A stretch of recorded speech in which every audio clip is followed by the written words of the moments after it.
Unsung Murder Ballads discusses topics of a disturbing nature. And we're not going to hold back on the graphic details and disturbing content. So we do not recommend our podcast for children under the age of 13. And while we respect the victims and their families involved in these tragic cases, We're also going to be critical of mistakes that are made during the investigations. And we're going to use dark humor to express ourselves now and then.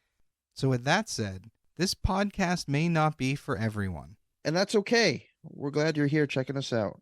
And if you've made it this far, welcome to the Unsung Murder Ballads family. And follow us on Instagram at Unsung Murder Ballads if you want to talk to us.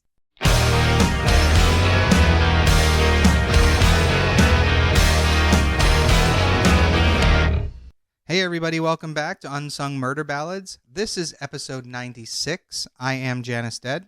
And I'm Jameson Dead.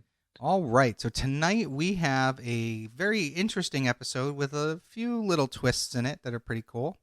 Ooh, okay. Twists are always interesting. Yeah, these are fun episodes. This one, well, we'll get to each point, but there's some stuff that I'm like, I scratch my head at. Like, is that true? Is that believable? But we'll see as we go. Ooh, this sounds cool. Yeah, so here we go with the teaser. Oh, yes, my favorite part. So I hope I can pronounce this name correctly, but April Belasio couldn't sleep. The name of a town she had lived in when she was a child kept turning over in her mind. She was a 40-year-old mother of 3 children, and she crept out of bed and went to her laptop and opened it up and typed 4 words into a Google search. Watertown, Wisconsin, cold case. Ooh. It was May of 2009, and April was fixated on the belief that something had happened in the small town where she had spent a few months in 1980 when she was 11 years old. The first result of the search returned a link to a police appeal for information about the unsolved murder of 2 teenagers that happened a few months before her family had left that area. The report detailed how, on October 10th, 1980, sweethearts Tim Hack and Kelly Drew, both 19, went missing from a wedding reception in Watertown. 2 months later, their remains were found in the woodland several miles away. Damn. Yeah, it sucks. Tim had been stabbed, and Kelly had been raped and strangled. Oh, God. April was certain she knew who the killer was. Her father, Ed Edwards. Holy crap. Yeah. She realized that her father had worked at the venue where the couple was last seen alive, and she also remembered that 2 days after the bodies were discovered, her father announced that their family was moving again immediately. Yeah, that seems like suspicious circumstances. Right, but she was 11 at the time, so she probably didn't understand any of what was happening. Right, she just knew that they had to pack up and leave. Exactly. So this is the ridiculously twisted case of a man with the unfortunate name of Edward Wayne Edwards. Seriously? That's his name. We'll get to it, though. Okay. Edwards was born Charles Murray in Akron, Ohio on June 14th, 1933. So he wasn't actually born named that. His name at birth was Charles Murray. Wouldn't you want to stay with that? Well, we'll get to it. Oh, come on. Now, his mother was Lillian Myers, but the identity of his father is unknown. Now, I'm going to go out on a limb and say his last name was probably Murray, but I don't know, right? I wasn't there. When Charles was only a year old, his mother was arrested for stealing $100 from her employers and was sent to prison. Now, $100 in the 1930s is like $2,000 today. Right. Well, I'm guessing she didn't have any support and she had to do what she had to do for her family, maybe? Maybe. I mean, I don't know. My guess is that $100 was probably laying out, and it was a crime of opportunity. So while his mother was in prison, he was raised by his mother's sister, Mary, and her husband, Frank K. Edwards. When his mother was released 14 months later, he was returned to her care, but she committed suicide in December of 1935. Oh, my God. Now, some reports state that he had witnessed this, but not... Oh, Yeah, no. I know, right? But not all the reports say that. And even if he did, he's like 2 years old. I don't know if he'd really remember it. Yeah. I don't have memories of being 2, so I know that's not the best baseline for, No, proof. no, I get it, but like, can you imagine like having flashes or Like a memories Dexter or style thing. Yeah. yeah, and not knowing where it's coming from just to find out that that's what it was? Yeah, that would suck. I'm not going to lie. That would be awful.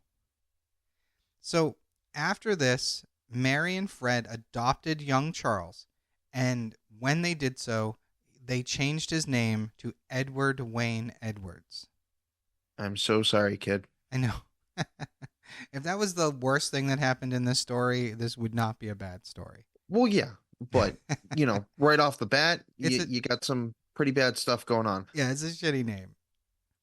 So Mary, his new mother, his aunt slash new mother, she became bedridden with multiple sclerosis in 1940. And due to her illness and her husband Fred's alcoholism, Edwards was sent to an orphanage. There, he was abused both physically and emotionally by the orphanage staff and the other boys there. Yeah, that seems on par for Yeah, that kind of environment. exactly. At the age of 12, Edwards began stealing and setting fires and calling them in for the thrill of watching everyone respond to it. Well, that's just devious. He enjoyed the thrill of being responsible for it, but everyone not knowing he was responsible for it. Well, yeah. I mean, Yeah. he's not going to shout it to the rooftops. Well, I might have. I was an idiot sometimes. So at 14, Edwards was sent to another reform school, and he claimed he was subjected to abuses that were even worse.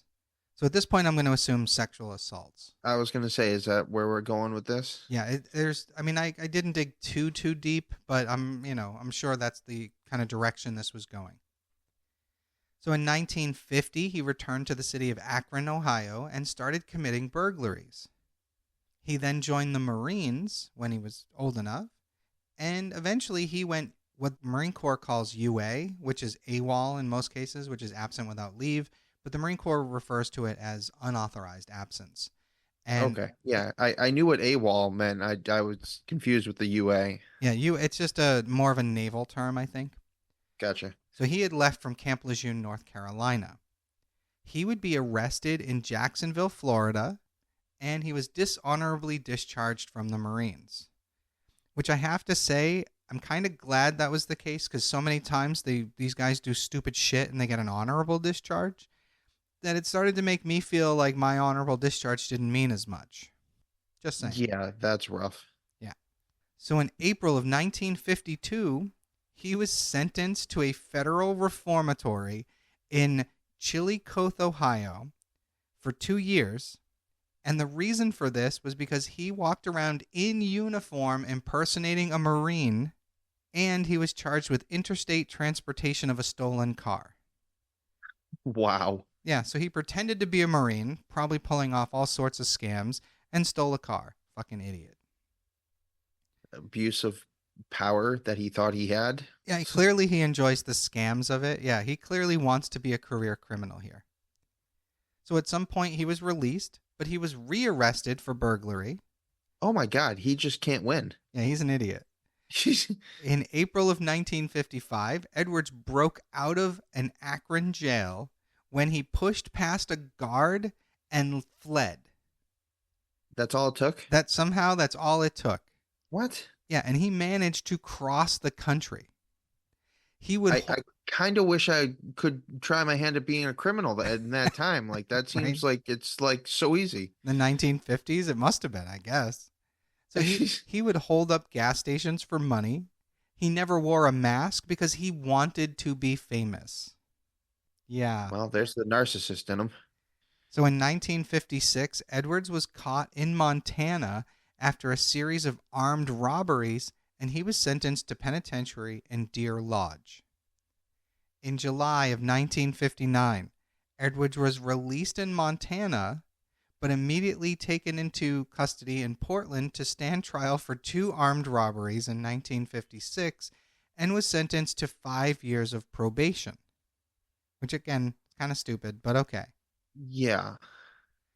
In 1960, a couple years later, Edwards was arrested for reporting a false fire alarm, and his probation was revoked, landing him back in prison, but he broke out again.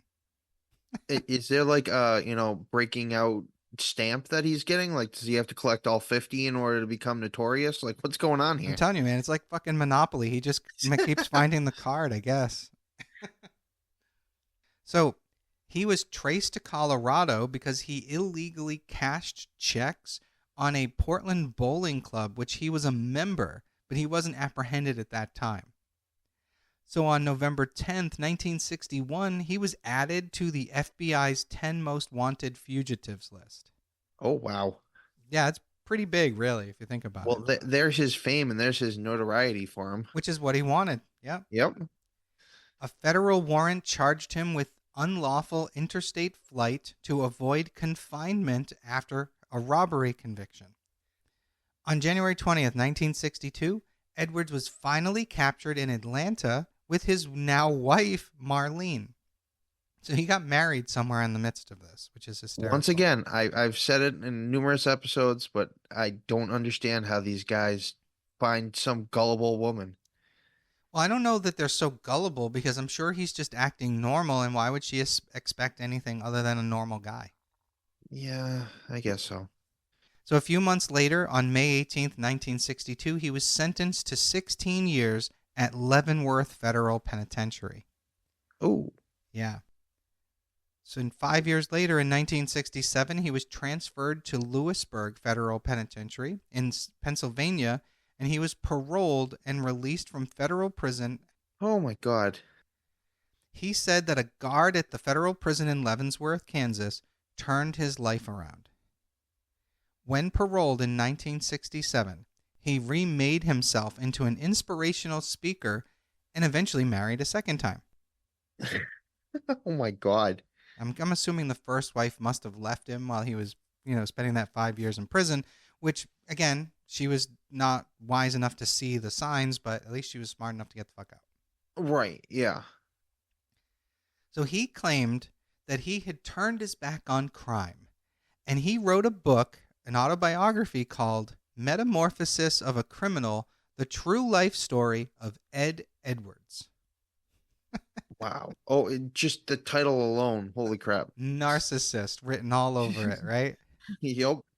So from 1971 through 1973, Edwards toured the country as a speaker on prison reform. He was literally making a career out of telling people he was a reformed criminal, which is really funny. Yeah, it is. And since we are discussing this here, obviously Edward Wayne Edwards was not rehabilitated. No. So the bodies of Billy Lavaco, 21, and Judy Straub, 18, were found on August 8, 1977, in Silver Creek Park in Norton, Ohio. Both were shot in the neck with a shotgun. Oh, God. Yeah. And keep those in your back pocket, because we're going to talk about that a a little back later. pocket thing. I always love these. In 1980, Edwards was working as a handyman at a reception hall called Concord House in Watertown, Wisconsin. While Edwards worked there, a man named Timothy Heck and his girlfriend Kelly Drew were attending a wedding reception on August 9th, 1980. The 19-year-old high school sweethearts were looking forward to their futures. He wanted to be a farmer, and she had just finished beauty school. They had plans to meet with friends after the wedding reception, but the couple vanished without a trace. After 48 hours, the Jefferson County Police Department launched a missing persons investigation for the couple, and police joined forces in a search for Kelly and Tim, whose clothing were found a few miles from the Concord house. The situation turned from a missing persons case to something more sinister, and police questioned Concord House employees, including Edwards, but he said he had no information. Weeks after the clothing were found, 2 decomposing bodies were discovered in a wooded area that were later identified as Kelly and Tim. No weapon was found at the scene, but the crime appeared to have been a stabbing, and there were ligature marks that also indicated strangulation. There was the presence of semen on Kelly's clothing, which also led to the suspicion of sexual assault, which really, what else are you going to think that? Right, exactly. The crime became known as the Sweetheart Murders. Oh man, they gave it a name. Yeah, that's usually how it goes. Oh. I mean, come on, it's Wisconsin in the 1970s. Of course it's No, I going to... know, but like that just feeds into his Yep. everything. Everything, exactly. This guy's a narcissist. I'm surprised he didn't write his first name somewhere or something. So, despite the extensive police investigations, detectives eventually ran out of leads. Now, at the time, John Edwards, which is Ed Edwards' son, was just 9 years old.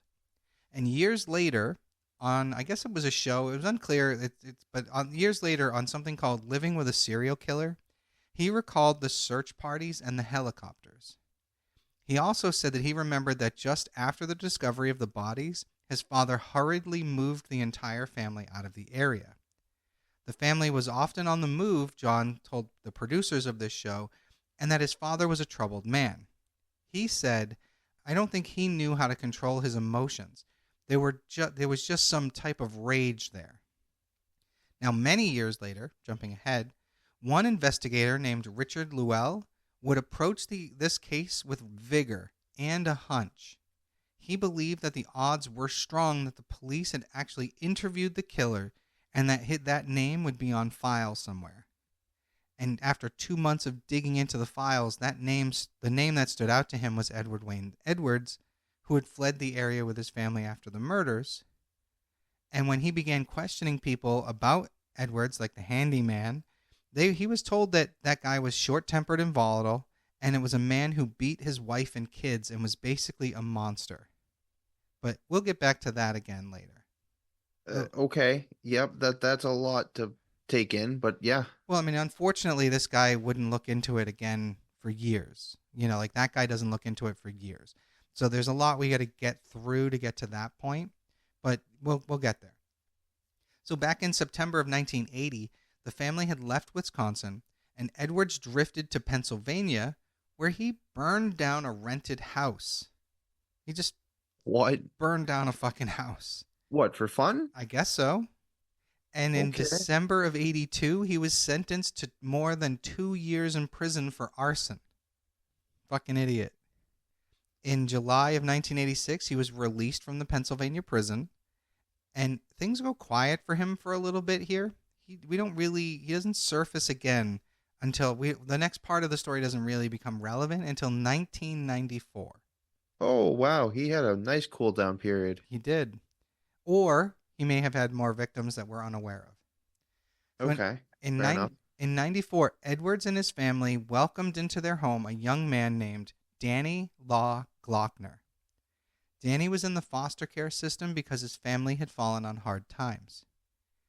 Danny Boy, as he became known, grew to think of Edwards and his wife as his own parents, and as a proof of his love to them, he legally changed his name to Danny Boy Edwards. Oh, dear God. Danny Boy would eventually join the U.S. Army, but Ed Edwards, persuaded the boy to go AWOL in May of 1996 and return home to Troy Township, Ohio. Under the ruse of arranging a way to elude the Army, Edwards took Danny Boy to the woods near his house, where he fired 2 gunshots into his face. Holy shit. Now, Edwards' motive for killing Danny Boy was to collect a $250,000 life insurance policy. Oh my God. Yep. Skeletal remains later identified as Danny Boy's were found by a hunter in a shallow grave just behind a place called Troy Cemetery, less than a mile from Edwards' home. It always happens so close. Now, at the time, Edwards was questioned about Danny Boy's murder, but no charges were filed. Of course not. Nope. And soon after the discovery of Danny Boy's body, what do you think happened? Case went cold. No, Edwards and his family packed up and moved to Arizona. Okay. All right. Yep. He's got a pattern here. Oh, yeah. So tracing through his life, Edward Wayne Edwards had been placed within days in certain U.S. cities where unsolved murders had occurred. These include Portland, Oregon for a 1960 double homicide, Great Falls, Montana for a 1956 double homicide, and San Francisco, California, between the years of 68 and 70, where a lot of unsolved cases were happening. It's thought by some investigators that Edwards is responsible for some of the most notorious unsolved murders in the U.S. Now, here's where things get really weird. Based on where he lived and the timing, there are some people that speculate that Edward Wayne Edwards might be the Zodiac killer No way. because he was in the area of San Francisco at the time of those murders. Oh, that would be crazy. There are some people that speculate that he may be responsible for the West Memphis 3 because he was in that area at that time. Oh, these are some big cases. And there are some people that think maybe, just maybe, he's responsible for John Benet Ramsey. Yeah, Again, he was in that area at that time. So unlikely, I agree. But wouldn't it be fucking crazy? Yeah, it would. So now it's in April of 2009. And Edward's daughter, April, contacted the police because she suspected her father might be responsible for the murders of Timothy Heck and Kelly Drew. She basically begins to connect with Llewell, that investigator, and that was the final piece he needed to put it all together, because he was already suspecting that handyman at that hall. So, on July 30th, 2009, Edwards was arrested in Louisville, Kentucky for the 1980 murders of Timothy and Kelly. When confronted by police, Edwards started talking and did not stop until he confessed to 5 murders. Holy crap. I know, right? Talk about making it easy. Fucking ridiculous. So on July 9th, 2010, Edwards pled guilty to the murders and agreed to plead guilty to the 2 Ohio murders of Billy Lavaco and Judy Straub. Now, Edwards at this point was so old, he had to use a wheelchair due to certain major medical problems like diabetes and other problems he was having. So as he's sitting there in trial, he looked quite pathetic in this wheelchair. Oh, I'm sure. Edwards was sentenced to life in prison for the murders. And when Billy Lavaco's brother was told, his brother Billy was told of Edwards' confession, Billy, who was 62 at the time that Edwards was sentenced, was relieved that justice had finally been done on behalf of his brother. Good. He said a day had not passed that he did not think of his younger brother. And a 3-judge panel sentenced Edwards to be executed for the 1996 murder of Danny Boy Edwards. So he got the death penalty for killing his adopted son. As well he should. Agreed. 100% agree. Edwards repeatedly said he welcomed the death penalty and that he would not appeal the sentence. After the sentencing, certain people, like families of the dead and things like that, they urged the judge to deny Edwards' request for a quick death. He was hoping to get moved to the front of the line. Oh, okay. They said, do not give this man what he wants. He's taken his entire life. During a break in the proceedings, they also said the worst hell for him would be life in prison, which would be true. Yeah, so he doesn't have much of a life left anyway. Which is a great segment, my friend, because as it would turn out, life in prison would be less than 1 month long. Holy crap. Wow. After sentencing, he died at the Corrections Medical Center of Columbus, Ohio on April 7th, 2011, at the age of 77. He was to be executed by lethal injection a few months later in August, which is just hysterical. Right? So Danny Boy's half-sister, J. Dean Copley of Garden City, South Carolina, said that she was relieved that the man who murdered her brother was dead. She said, quote, I feel like if we murdered him, then we would have been as bad as he was, unquote. She also said that it would have been suicide by the justice system. I know my brother would not have wanted him to be executed, and neither did I. Which, considering how much Danny Boy cared about him, I would argue that that's true, although maybe he would have changed his mind if he could have spoken after his death. Yeah, maybe. And that is the case of Edward Wayne Edwards. Kind of a short case this Wow. week. Yeah. Short case, but there was a lot in there. I know, that was a crazy one. And if he really is the Zodiac killer, that's crazy. Oh my God, yeah, exactly. I've never seen a picture of him wearing glasses. The people that survived the attacks of the Zodiac killer always say he had glasses. So it's tough to say. I mean, he could have worn fake glasses as a red herring kind of thing. Correct. But who knows? It'd be kind of cool, but unfortunately, I don't think we're ever going to solve the Zodiac case. Man, if that ever got cracked, that would be huge. Oh, yeah. And with, I mean, I don't know. Again, I'm sure they've used genetic genealogy on it already. It's a famous case. The genetic genealogy, and that's going to break all sorts of cases as we keep going. Like more and Oh, more yeah. cases. It's amazing. I love that his own daughter turned him in. I know. I couldn't believe that. I was thinking to myself, what kind of trauma or what kind of incident happened where you got your own daughter against you? Well, I mean, realistically, if you're a killer, everyone should want to turn you in. If his daughter was a good person, like she clearly was, then she should have turned him in. Right? Yeah. Yeah, yes, but I playing devil's advocate, that's your father and you want to protect him and you want to, do right in his eyes. I guess, but he's a killer. Right. No, I get it. There are some people out there that think with their heart and not their head. Oh, I agree. And there's a lot of cases where, especially parents trying to protect their children in particular. But I'm just glad she did the right thing. Because, I mean, I'm sure that the officer, the investigator, Llewell there, probably would have eventually caught up to him. But with Right. his daughter's help, that was it. That was the nail in the coffin. Makes it nice and easy. Right? So, yeah. So that's everything for this week, everyone. We thank you for joining us once again. I am Janus Dead. And I'm Jameson Dead. And we'll see you next week.